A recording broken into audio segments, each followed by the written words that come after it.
Welcome to the DevReady Podcast, where we're helping non-techs build better tech.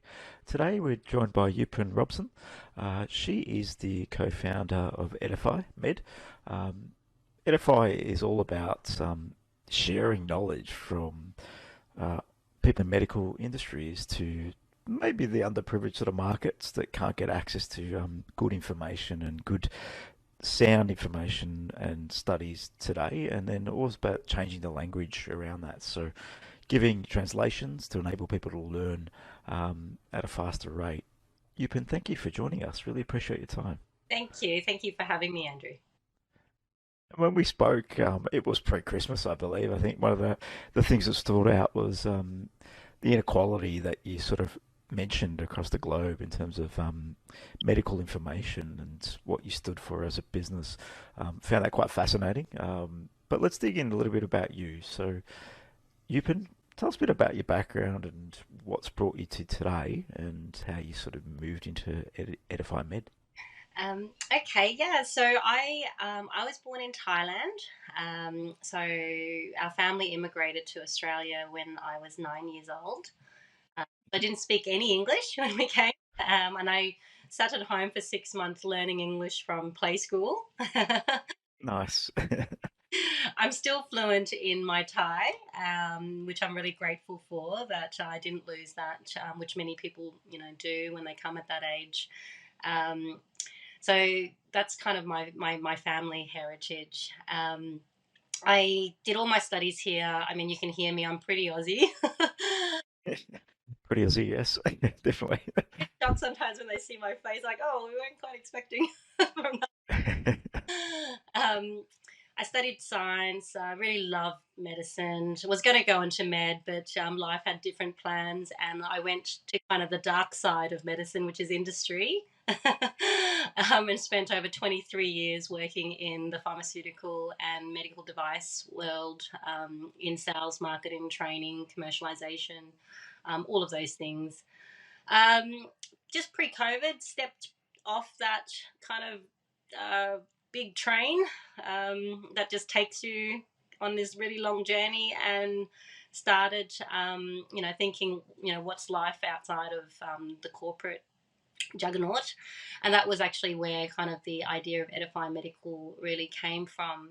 I rang a really great girlfriend, Bianca, who is the other co-founder for Edify Medical. And I said, hey, want to do something? And she's like, oh, okay. Well, yeah. When you came out of corporate world, was it something you sort of had the idea fleshing away within your mind, or is it you decided to take a break during COVID and then come up with the concept? Because a lot of people were thrown in the deep end and sort of thought, maybe I should do something on my own. Where did you stand within that? Yeah, so actually I came out because Mm. I was supposed to move to Singapore for work, Okay. and we actually came to an impasse where I couldn't do that Mm. because I was had spent about 4 years running Asia Pac from the Gold Coast, which is amazing. But they really wanted me to be in Singapore, and so we decided to part way at that point. And I finished up with a redundancy package in January. As you'd know, COVID started creeping around in March, was when we all started to really hear about it. So it wasn't really, it kind of caused the pause. I knew that when I finished the corporate journey, I wasn't in a great rush to go back in. I really felt like I wanted to do something that was of value and not just be working for money. Um, and so, kind of, the COVID situation gave the space to think about what it was that I wanted to do. I had a few offers to go back and do some stuff for smaller industry, startups actually in Brisbane, some health startup, but decided not to kind of pursue that, and started my own consulting business first just to earn a little bit of money, which is OBSID Consulting. Um, and as fun as I found the consulting business was, being a saleswoman, I really wanted my own product to sell. So that was kind of like, what can I have that I can make and I can sell myself? Well, if you've got Was that really, experience, it's yeah, you understand that product can obviously help you leverage out and do things a little bit differently. Consulting is by the hour consulting rates, which with your experience would be reasonably high, I would imagine. But it is a taxing sort of a role because it's all about you showing up, being the best that you can be, and adding good value. So it is a very different world to selling product for sure. I've actually found I've continued to consult today, even through the whole process. And interestingly, I have to say, I've actually found the experience of consulting to other businesses is kind of like getting free consulting work to Edify. Classic. Someone else is Yeah. or to use our business. I like it. Yeah, you're always learning, right? And we don't know everything. That's a reality too. So what? I sit in here on a podcast talking to you, and I'm here to learn something from you. And I treat it a little bit selfishly as well because I definitely will learn something through today, and we'll share it out, and hopefully someone else can learn from it and learn something from you as well. So yes, I feel what you say there when you're working with other businesses. I get it. Yeah. No, it's really fun. I think that was, and I feel privileged to have had the opportunity to make the changes in life that, sometimes many of us feel like we want to make but can't do it for whatever restrictions. So I feel really privileged that I was able to have the opportunity to make some major changes, and be supported by friends and families in the process of the change. So having joy in what you do has always been really important part of my work. And when you stop having kind of fun and joy, then you're just working for money, aren't you? So. Yeah, and that's when if the fun goes out of it, we generally can sort of get sort of monotonous in terms of our day to day and get a bit of yeah, waiting for the weekend. And if that becomes what your reality is, it can be a little bit of a challenge, definitely. In terms of moving, I'll ask the question, moving from corporate to startup, what are some of the learnings that you've seen? Because being in corporate for 23 years and moving to startup is very, very different worlds. So what's some of the learnings that you've had during the transition? I think the biggest learning is really, at the end of the day, everything stops with you, whether it be the finances, the development of everything, the tools to do what you need to do to either make a product or sell a product. I had a lot of resources at my fingertip with big budgets and was quite a, big spender. Yes. So actually learning to value the money of how much and how hard that is, and using other people's money was a really big, growth part. I think it's we're not taught a lot in a way. Well, I guess no one teaches anything, but actually the structure and setting up of a business. Um, we've got a two-way split in our co-ownership of Edify, with Bianca and Adrian owning their part together, and myself owning my part of the business. And I think just navigating through finding the right co-founders with the same value, same idea, same goals and timeline, um, I think would be really difficult. And I certainly, when we were going through our accelerator program, the Luminar X, a plug for the Bit of a cohort plug, team, and yes. it was such a great experience. But what we really was quite obvious was our team was to be envied a little bit, because we had each other to bounce stuff around, or just to tag in and out when one person couldn't be available for things. So being a solo, I think, founder is a really lonely, I think, journey. And I guess, Definitely. yeah, if you can find the right crew Mhm. um, to go on this journey with, it really is worth so much in your mental, physical, and financial health, really. I think one of the key things you mentioned there was making sure they've got the same timelines as you. So same values, same, yeah, they're on the same journey as you and they want to be a part of the process. But I've found in some businesses and startups where had different timelines where one co-founder had maybe a 6 month runway, and they just couldn't sustain it financially. And then another one had a 3 year runway, and as soon as 6 months came up, it got a little bit taxing on the business. And then that business effectively just broke up because the timelines were different. Same principles, same values, same driving force, but they didn't get clear on all their expectations. So definitely one Um, big takeaway. yeah, look, I'm going to lie to you. That's definitely something that we've had to learn as well. And I think the most important thing is to continue to have a conversation with each other from a place of respect and understanding, and going back to why we all started the journey in the first place, and be really solution focused about what's next. um, Talking about the dirty laundry and trying to find a good solution to it is, I guess my thing is it is a marriage, and you're all going to fight, and you're going to have bad days where you're all grumpy with each other and people aren't meeting expectations, and you can't just break up just with the first hurdle. And there's going to So be plenty of those hurdles across the journey, yeah, and tough conversations because it's where when we put people in a little bit of a pressure cooker, and that's what a startup can be. There can be a bit of pressure on our team and everybody that's involved, and it can be a little bit personal too because it's like your concepts, your ideas, and you're sort of battling your own thought processes, and you're learning because it's new, it's different, and throwing everyone in that little pressure cooker can have its own moments. And been there, done that with our founders and co-founders, no longer founders, with the business in the past. And yeah, you learn a lot from those experiences. yeah, and I think I guess having the bravery to make hard decisions, whatever those hard decisions are, is really important. But I'm a really big believer in respecting. I would expect to be respected, and I would respect other people. And I think if you can always keep that at the table, at the discussion table, things are more likely to get resolved than the blame game And one of the there. one of the things that I've found that's worked with groups that we've seen that have worked is generally the co-founders have different skill sets and different views of the world.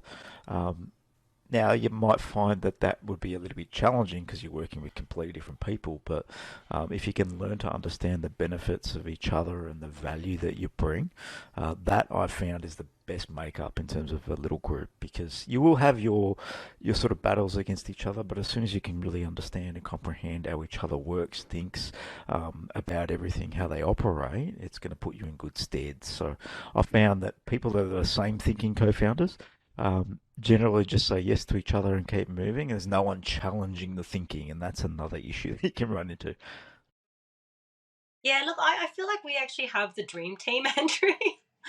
It's So the three good. Yeah. in Yeah. that sense of Uh-huh. I am.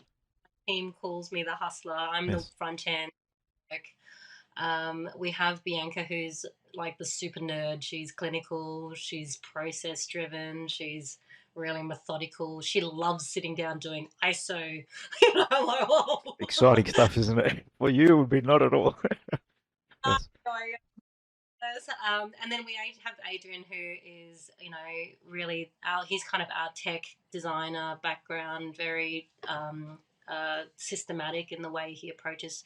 And between all of us, actually, we all bring 20 plus years experience to the table as a team. So we kind of like an old startup. That's how I describe All us. startup, but yeah, I think a 20-year-old Great. startup compared to someone that has experience, like you have to when you're moving from corporate, you have to unlearn some of the things that you learned in corporate world to move into startup. But it's a hell of a lot easier than that 20-year-old that has no real world experience or anything trying to jump in. Yeah, so you just got to unwind, throw some things out that you've learned in the corporate world. Because, like you said, you might have had big budgets, things you could throw out, test, gauge, but now you got to really be smart and poignant as to which way you approach it. So it's about a bit slower movement sometimes in a startup to make a decision, because once you stick with it, that's the investment that you're going to make. So, but you need to be able to move and test and gauge. There's plenty to learn. Yeah, no, I agree. Do I think we've done ours totally on the cheap? Probably not Mm-hmm. totally on the cheap, because we did actually get some early investment in from outside investors. But I think what we have done with our development of our product is we never actually did any development until we went through the accelerator program, until we mapped out. We just felt like we took a lot of early learnings, pitfalls, mistakes that people have kind of navigated and fallen into. And that's when we really started to spend the money that, once we actually had a bit more of an understanding of let's do it and do it in stages. So Got it. I can't recommend enough getting involved with the right accelerator Mm-hmm. as far as listening to the learnings, like Mm-hmm. you just said, Yes. of um, of those that have actually been in the trenches Mm-hmm. themselves, and that they can advise you. I think going in with totally open mind for a learning experience, and leaving kind of prejudice or previous ideas kind of at the door, not disvaluing it, discounting it, but being really open to actually how does that fit in with what I believe is true is really, really important. Yeah, and I think going in as open-minded and coachable is important because it's a new experience for yourself, your team members um, that are coming out of corporate, and that you need to be open-minded to other people's experiences because that's one of the reasons why we do the podcast, sharing people's experiences. And if anyone's willing to listen, that's a good start.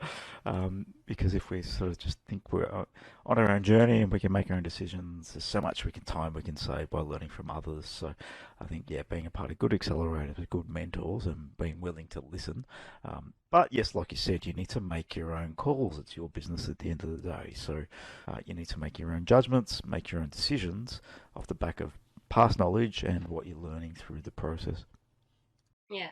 I think for me, the one thing that has been really different that I just didn't quite understand, and I'm much clearer now a year into this, is, the pathway to capital Mm-hmm. is is such an important conversation for any business, whether it be startup or established business.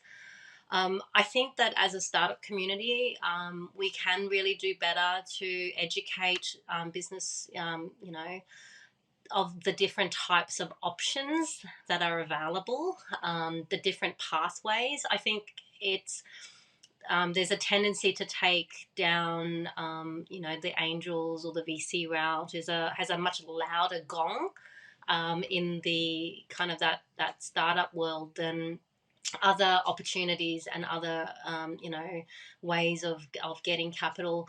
So I think if in the startup community, if that is something that can um, be shared with a bit more honesty of, well, if you do choose to go down certain paths, these are the types of outcomes that you're looking at. Because you do get on a bit of a train and you're excited and you're high and you are wanting to do everything that everyone's kind of trying to tell you, but it's not necessarily the way to go and approach. It might not be suitable for your business and what you want from it. So what approach did you take? Obviously, you've got something that you've learned through that experience. So what approach did you take from a funding perspective? I know you have mentioned you had a funding route. What did that look like for you? Yeah, so we had an initial funding round where it was kind of high net worth individuals that had invested for a equity share in the company. Um, Not a huge percentage of equity here, but 15% equity share in the company. Happy to share it. So we had a $500,000 investment. 10%. But they were my kind of net worth, high net worth connections who knew me, knew my work, believed in the vision of what we had for the company. Um, and it was based, the amount, I guess, was based on what we needed to deliver a product to a good MVP level to really take it to the next kind of milestone. Got it. It was a specific amount for a very specific task. Mm-hmm. Um, and we have kind of explored other options. we're not suitable for some. They don't want to see us either. um, but I think because I have been involved with it, and I think we've probably, I'm sure you'll touch into this a little bit. Other networks, the Sheo network, and now the She Backs Me kind of group. I have a little bit better understanding what other capital potential investments that there are out there that are not tied to your giving up capital. Um, there are some other ways of trying to get money, which I think you do feel a little bit rushed all the time as a startup to raise.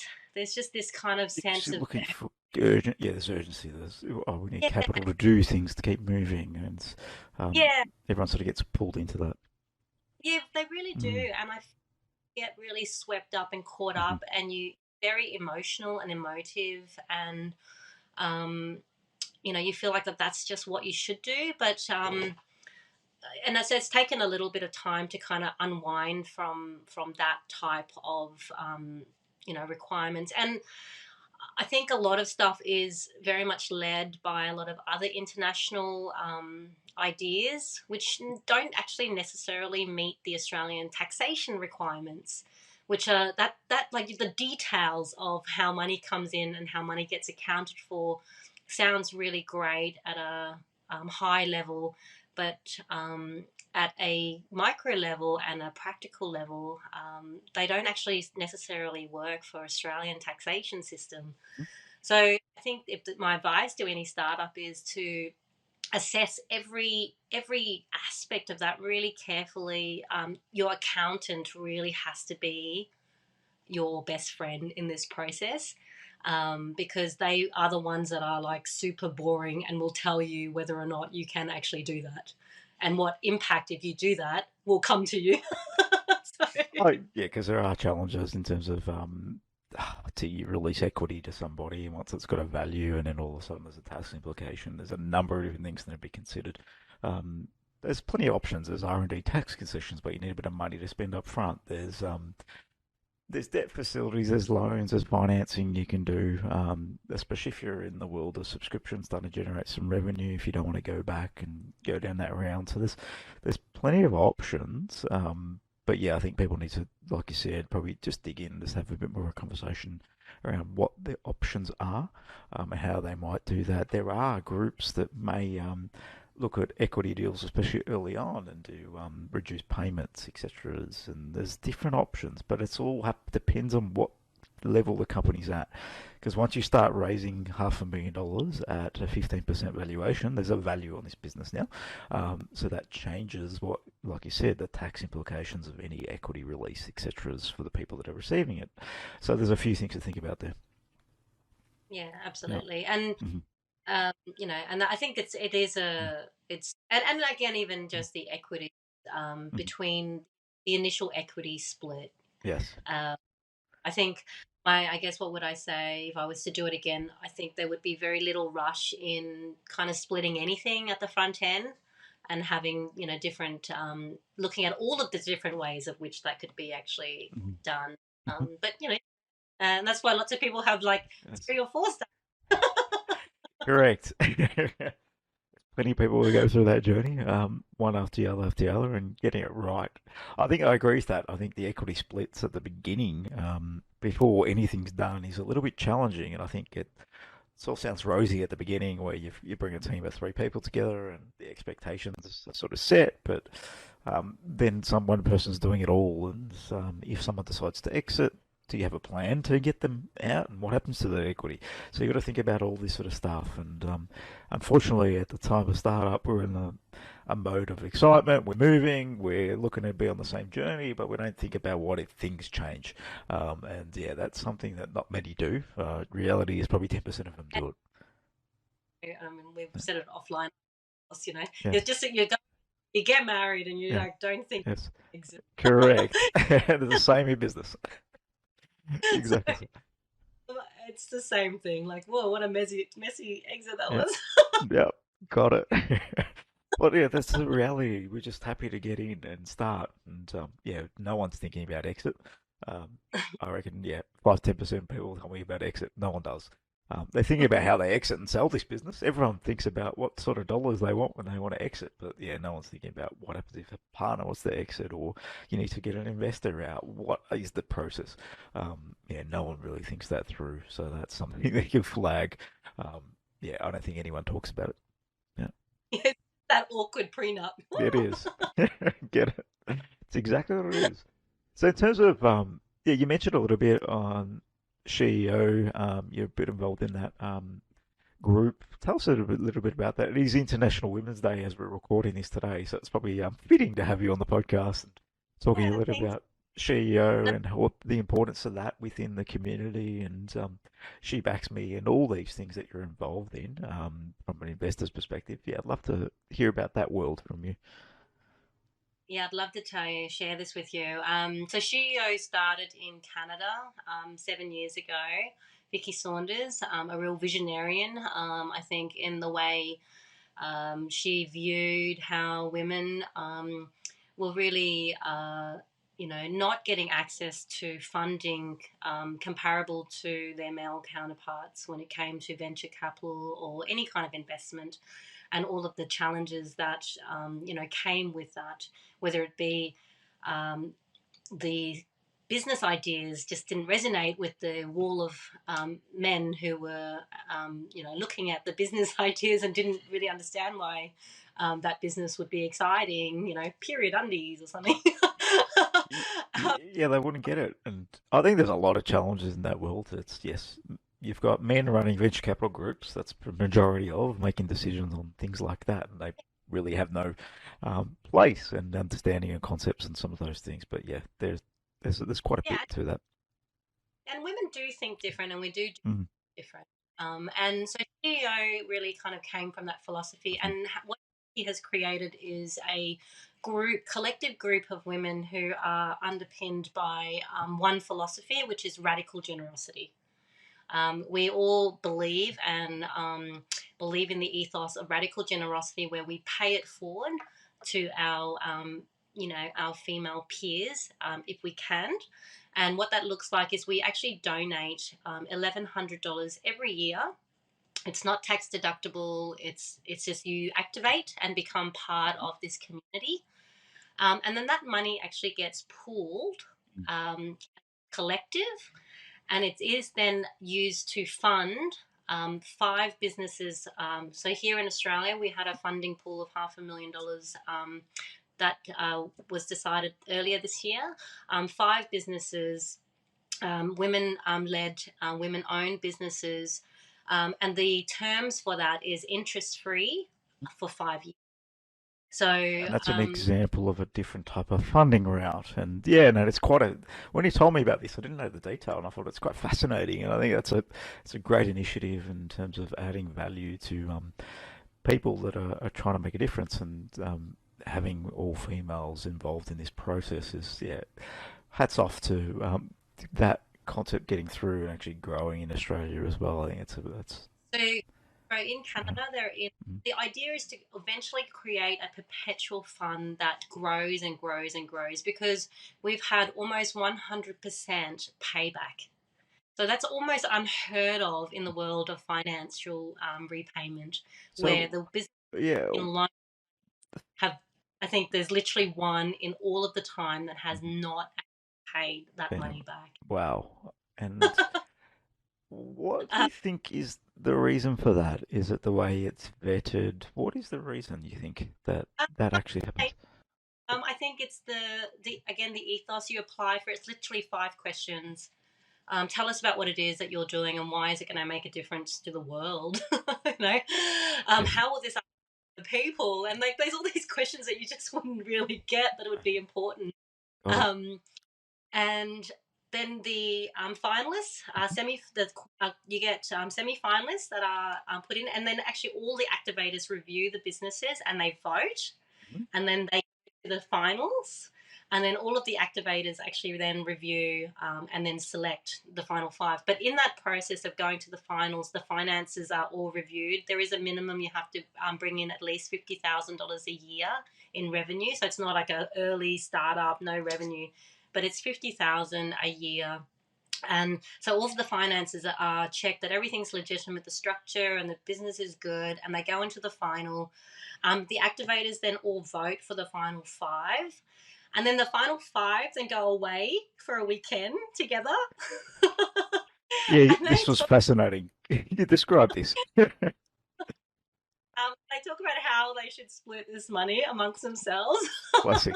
Yeah. And one person can't have it all. One can have none. Yes. And then you can't have an split. You can't have any because it's brilliant. So this is all our war, or how does it go generally?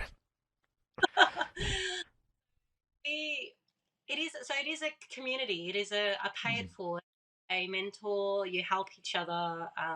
It's a connection. It's a network. It's just, again, lots and lots of like-minded people helping to support other like-minded individuals, and actually then bringing younger people into that fold, who are starting their journey as well, in a safe space where nobody's trying to take anything from them. Everyone's just there to really give, kind of, their assistance. Um, so, it is really, I think, and I put it out there to any of your listeners who are, men and women. It's not just, but who really believe in this kind of a new way of supporting, funding businesses for people to be successful. To really look into SheEO, and if you have some spare cash that you want to pay it forward, that then businesses make more income, make more jobs. It's a win All of for those. everybody. It And is. I find it, yeah, fascinating that everyone's been able to pay it back. But how many activators would there be? 500, give or take. Is that where we're at? Yes, Yeah. I think it's about the year in Uh-huh. total in Australia. Yes. There is 500 activators Mm-hmm. here. It's growing. I think COVID's been challenging because we haven't been Mm. able to have the in person event. I had a phone Yes. call today, actually, just talking about where we'd like to see, um, what would be of interest and Mm-hmm. important to us, going forth. So yeah, I think just getting that message out there to really increase that, because what that allows is, and what I do know has happened, is that the governments do get introduced to this concept. I think our government spends a lot of money supporting lots of kind of female mentorship, or this program and that program. But at the end of the day, women need money to start their businesses. Everybody needs money or some form of capital. That's yes. We don't, Yes. don't need another Mm-hmm. accelerator. Mm-hmm. We need cash to deliver the products and services that we actually need to do in order to get our businesses going. So, that's actually had some really great engagement from government.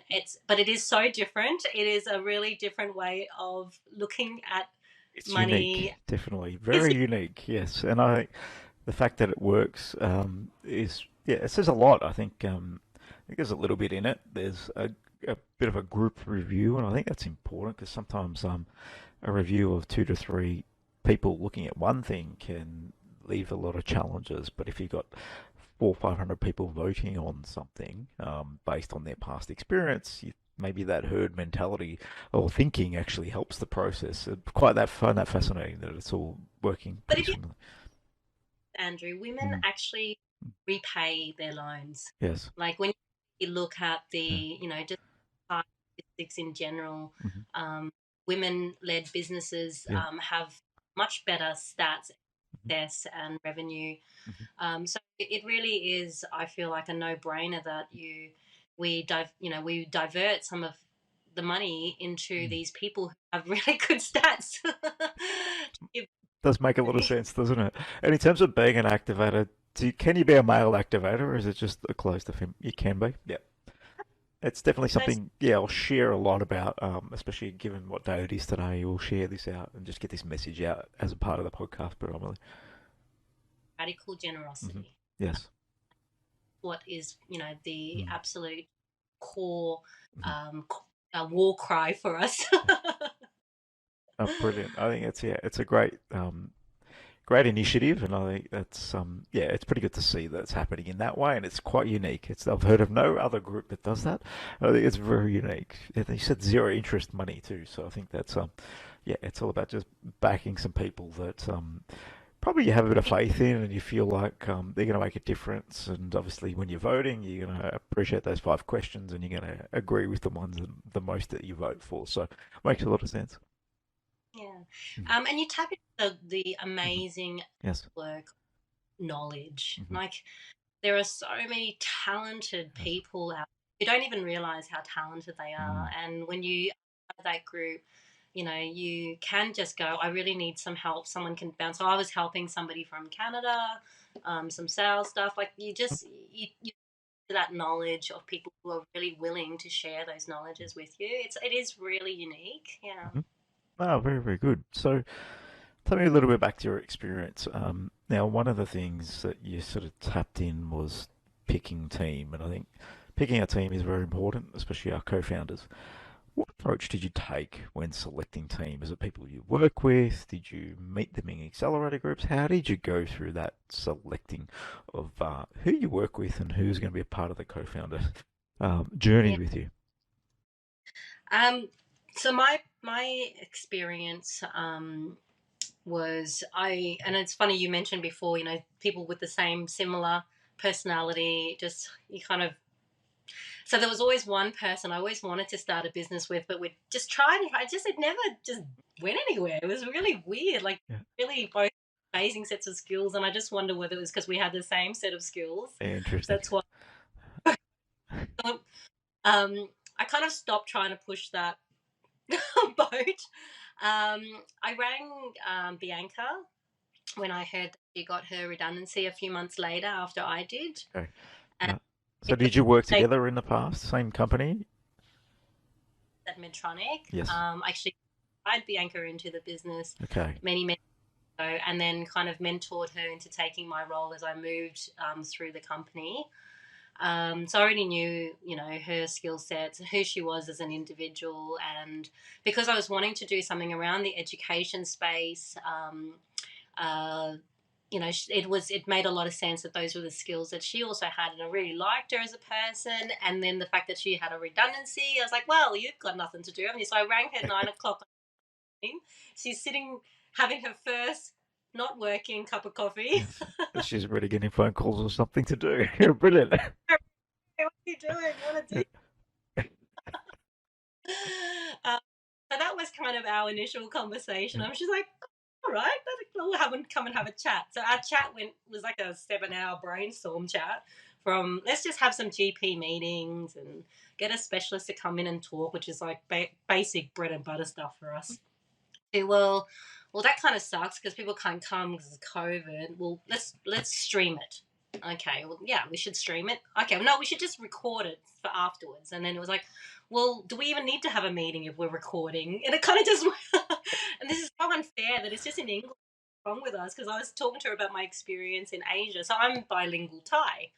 And because I trained the team from India all through Asia, right through to Japan, and I worked with all of the doctors in all of those countries, I just saw firsthand that we just pushed everything out in English. And not Mm. only did the struggle with not just the language, but even accent, Yeah, I the can team, imagine the challenge with just the accents and whoever's communicating that, especially when it's a second language. they're like, can you translate Australians for us? We can't even. It would be very challenging. Yeah, it wouldn't be easy for them. So got that. Yeah, so and even so when we were training APAC team to go into their country to be clinical experts in their areas so that they can go and teach doctors and nurses, because I was Thai, I saw the disconnect in one learning in English and then correctly understanding the information and then correctly reinterpreting that information into local language and teaching the next person. Because I saw that happening in the Thai. There was, by the time you got to the relaying of the information back in the local language, there was probably 25% left of the information. Yeah, so you saw the problem through your But past experience. Mm. for us burning out, product managers, marketing managers in country who were doing all the translations themselves. They had to, the burden of that work, of that accurate technical translation, I saw directly. We just, and then the loss of quality would go if Mm. the staff left. We're back Yeah, to square one again. start again. We start again. So there was just no consistency, reliability. Mhm. And so I guess having seen that, I really that was a really strong focus for me. It was like, if we are doing this, we need to actually make this available in other languages, because when we don't give it in languages that's other than English, the people, we just assume everyone speaks English, but they just don't. So um, when you look at the world and look at what languages is a first language in all of the world, um, only 5% of the world has English as a first language. Yeah, so they may speak English, but not first language means there's always challenges with translation, comprehension. Yeah, there are difficulties. It's not a first language. Yeah. And and so when you have, if we talk about the doctors themselves, you know, the people who go to meetings to learn, they have the means to go and do that, the time and the language ability. Then they come back home and they have to disseminate those information accurately, in a timely manner. And you know what? That's a lot of Chinese whispers and a lot of privileges to access that information. So I guess that's where Edify really came from. We just wanted to break down all those privilege points, language privilege points, Got it. access points, Hmm. and cost and privilege points, so that the junior doctor in Calcutta has actually heard that training exactly from that expert, the same as his superior. And how do you go Um, about doing that? Because obviously, you need someone really versed in both languages to translate, but also probably with the medical background, I would imagine, to be able to make sure that everything is as it should be.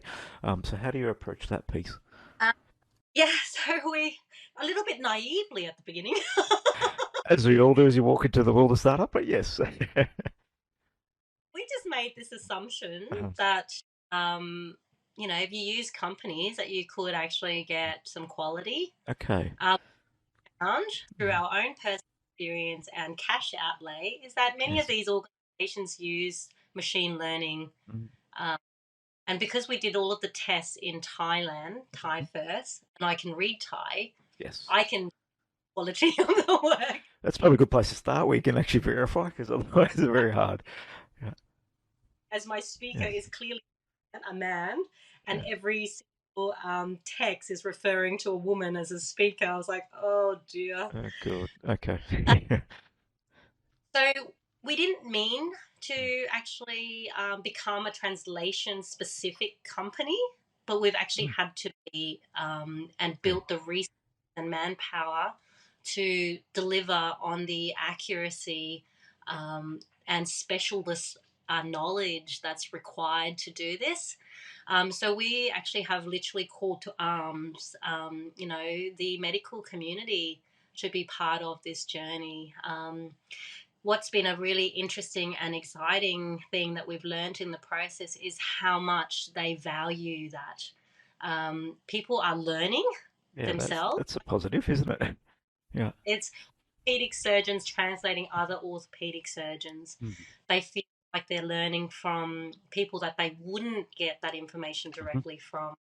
And then they're paying that forward to their peers Mm. who now access that information. Mhm. So there's a great pride in that work.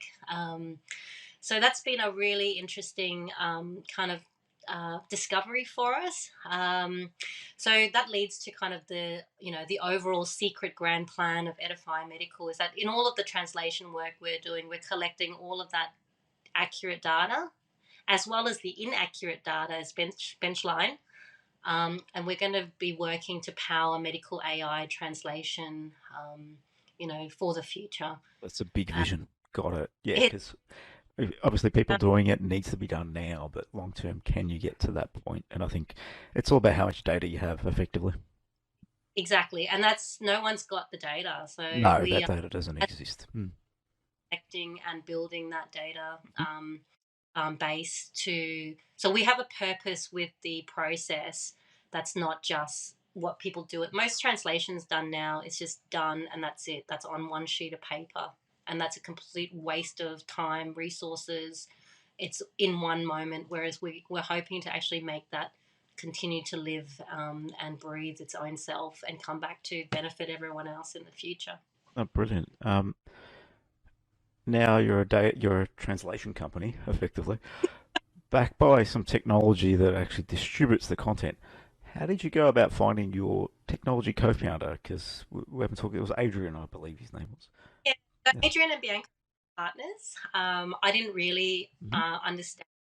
I didn't know really what his skill sets were other than kind of graphics design. It was Bianca that said, "Oh God, Adrian's the man for this," the other side, and I was like, "Oh, okay." So we Yeah. like put a bit of a sell sheet to him about, Yes. what do you say? You want to get on board? Um, and so yeah, that's so we kind of accidentally fell onto one because there was like a little, uh, relationship already going Got on it. in the back. Yeah, no, got it. So that obviously keeping it close, and there's nothing wrong with that. It's just as long as we can make it work. That's all. I'm not saying that that's for everybody to go and work out how to find Yes. a technical sound that way. I know. It's, it's quite a unique way of doing it, but yeah, it's done. So he's Um, taking control, obviously, how the tech stack's been yeah, managing so he technology team. does, but he knows that because he's worked in the space. So he's brought on the tech team Hmm. to do that. One thing that we did actually agree on right at the beginning, again, based on the ethos of our company, was we all have kids, and we want our children to have jobs in the future, and paid what what they're worth, and live in this beautiful country. So we were very adamant that our spend stayed in the country, especially with this really expensive tech built. Because we looked around, we just couldn't see anything Yes. that served. Mm. We had to build. But our was like, understand it's going to cost us more, but we have a vision that we have to live our ethos of supporting Australians. No, I think that's a really good initiative. But one thing I question is it really costing more? Because I've seen people go offshore, spend big money, and not get anything delivered to any quality or spec. So it's sometimes you need to balance that out. It's all right. How close can we be to the technology team? Ensure they're a part of the vision.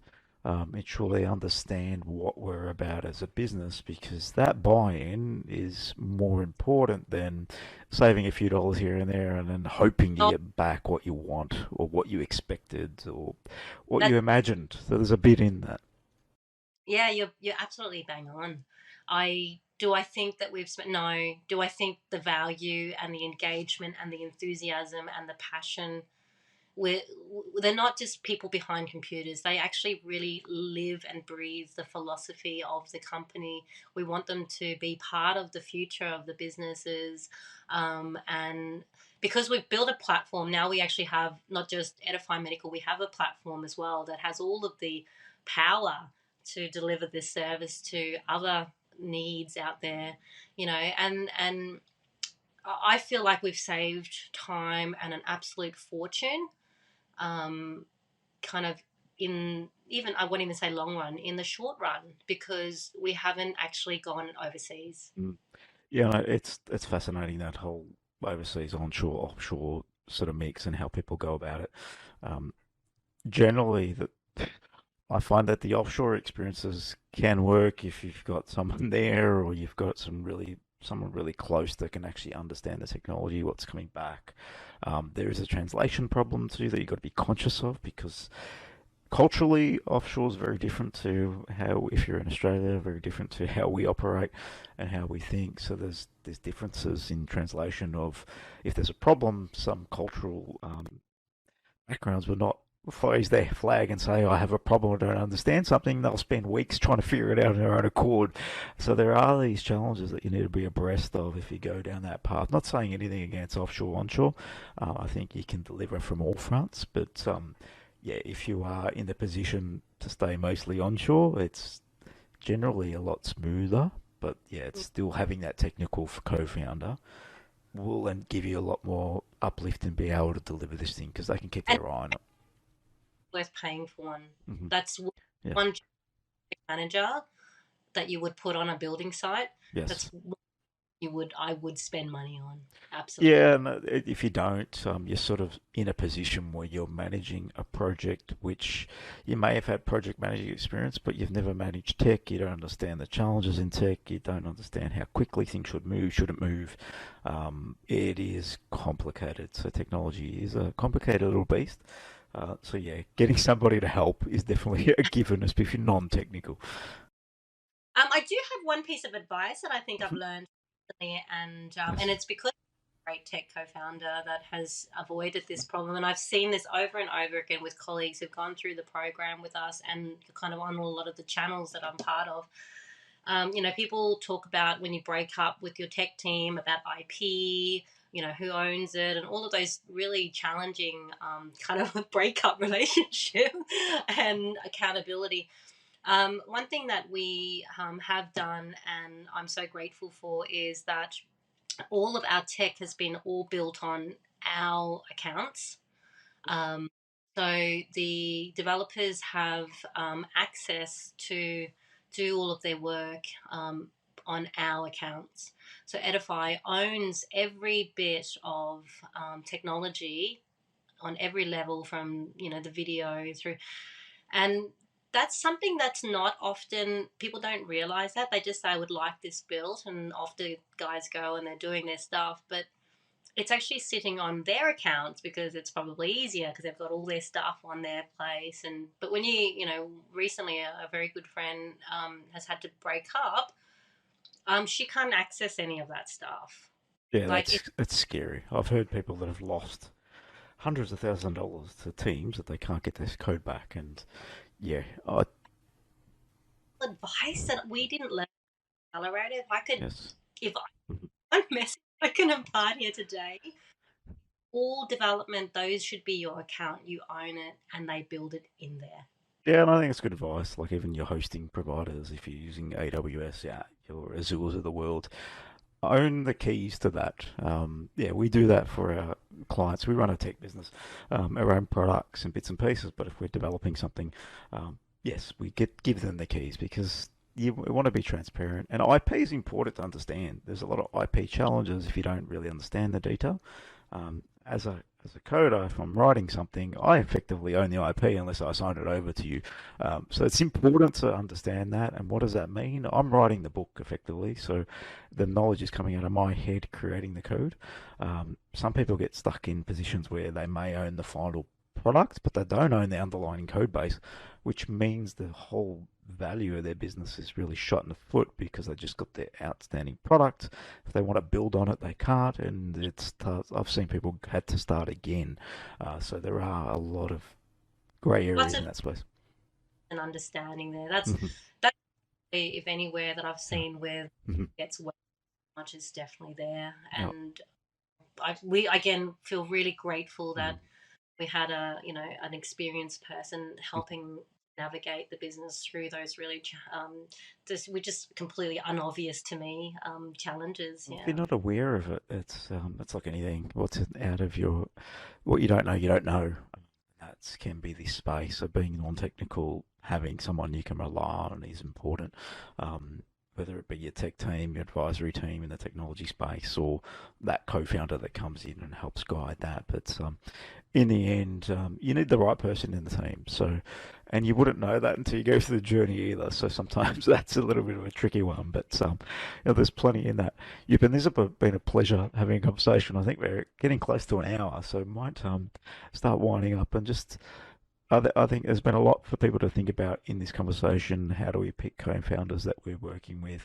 Um, Also, I think the CEO activation program. I think everybody should be a part of that. That's in business. I think that's and I'll put my hand up and we'll go do that from our business. I think that's a positive thing to actually give back to some credible people that have been that are looking to make a big difference in the world or in their own little dynamic and area. So I think that's a really good initiative.